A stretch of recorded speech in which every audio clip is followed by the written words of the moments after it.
신데렐라 게임 22회입니다. 최명지가 허락도 없이 신여진 방에 들어와서 금고를 만지작거립니다.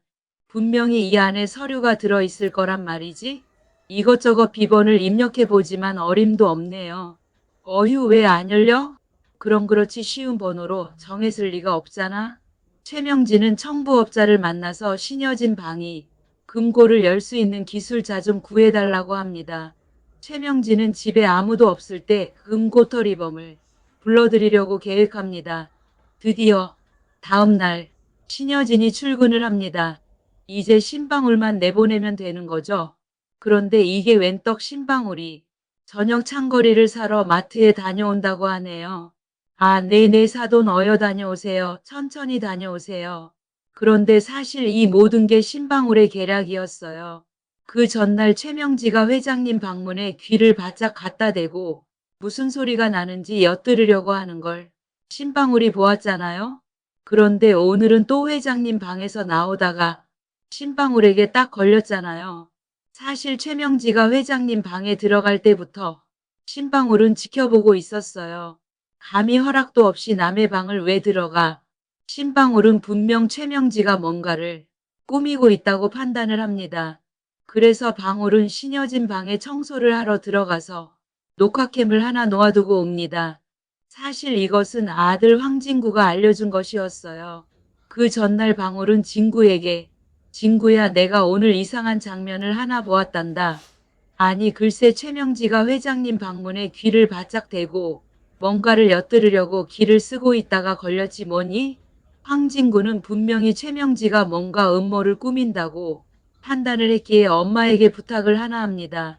엄마 오늘도 혹시 반찬만 해드리려고 회장님 댁에 가시나요? 엄마 회장님 댁 가사 도우미는 절대로 아닌 거죠?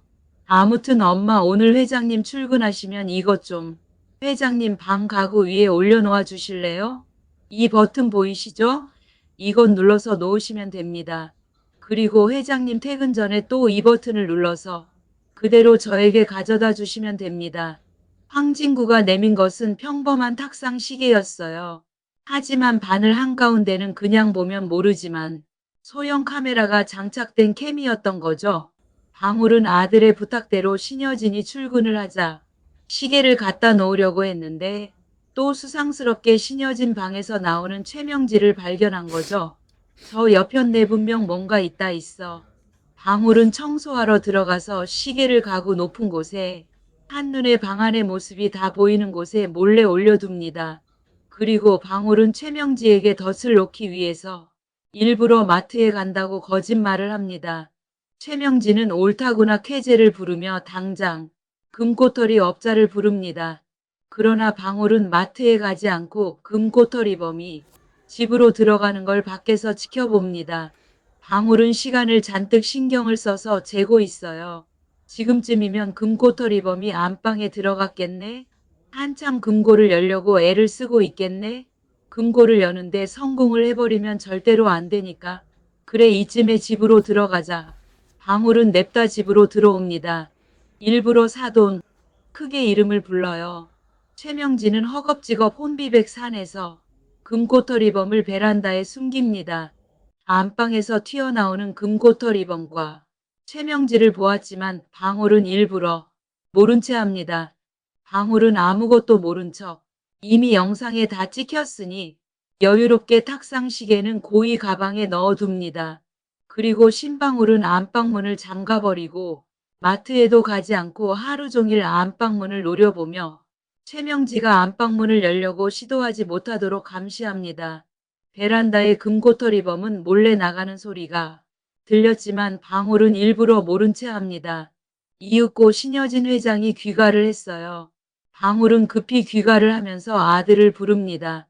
진구야, 최명지가 이상한 남자를 방에 끌여들였어. 이것 좀 어디 틀어봐. 황진구는 황급히 노트북을 열어서 시계 안에 저장된 파일을 열어봅니다. 맙소사, 예상했던 대로 최명지는 업자를 시켜서 금고를 열려고 이상한 장치를 갖다 대고 있는 것 있죠? 황진구는 당장에 신여진에게 전화를 합니다. 회장님 너무 중요하고 심각한 일이 발생했어요. 반드시 당장 만나 뵙고 상의를 드려야 할 일이 생겼어요. 아닌 밤에 홍두깨 갑작스런 진구의 전화에 신여지은 깜짝 놀랍니다. 하지만 평소 신중한 황진구이기에 그만한 사정이 있을 거라고 생각을 해서 황진구를 빨리 오라고 합니다. 황진구는 신여진에게 극비로 보여드릴 게 있으니 방문을 걸어 잠그고 음악을 틀어서 소리를 위장한 후에 녹화된 영상을 틀어드리겠다고 합니다. 이윽고 영상을 트니 최명지가 웬 남자를 데리고 안방에 들어와서 금고에 청진기 같은 걸 갖다 대고 번호를 이리 누르고 저리 누르는 거 있죠.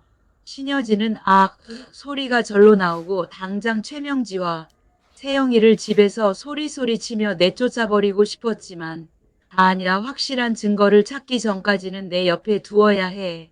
이런 모습을 보니 최명지가 내 딸 뺑소니범 그리고 내 DNA 오염 사건과 관련이 있을 것만 같아. 아이고 내 팔자야 내가 원수를 집안에 두고 호강시키며 대접을 해왔었구나. 세영 모녀는 내가 베푼 일의 은혜는커녕 원수로 되갚는구나. 신여진은 최명지를 보면 심한 욕이 나올 것 같아서 같은 집에 사는 게 너무도 끔찍하기만 했지만 딸 유진이를 죽게 만든 범인을 찾기 위해 애써 아무렇지도 않은 척 연기를 하기로 결심합니다. 그래, 분명 유진의 죽음과 최명지는 관련이 있는 것 같아. 그러나 확실한 증거를 찾기 전까지는 내가 아무것도 모른 척을 해줘야 저것들이 안심하고 더 나대고 꼬리를 잡히겠지? 그나저나 서류는 더 이상 여기에 두면 안 되겠네. 내일 회사로 가져가야겠어. 다음날 신여진은 서류를 가방에 깊숙이 잘 넣어서 회사로 가져갑니다. 신여진은 다음날 또 방울이 마트에 간 사이에 업자를 불러서 기어코 금고를 열고야 말지만 텅텅 비어있는 금고를 발견하고 맙니다. 아이고 형님이 서류를 여기에 둔 게 아니라 회사에 둔 게로구나. 이번엔 누구를 꼬셔서 회장실의 금고를 열어보지? 최명진은 이번에는 회장실 금고를 열기 위해서 누구를 매수해야 할지 궁리를 하게 될 것입니다.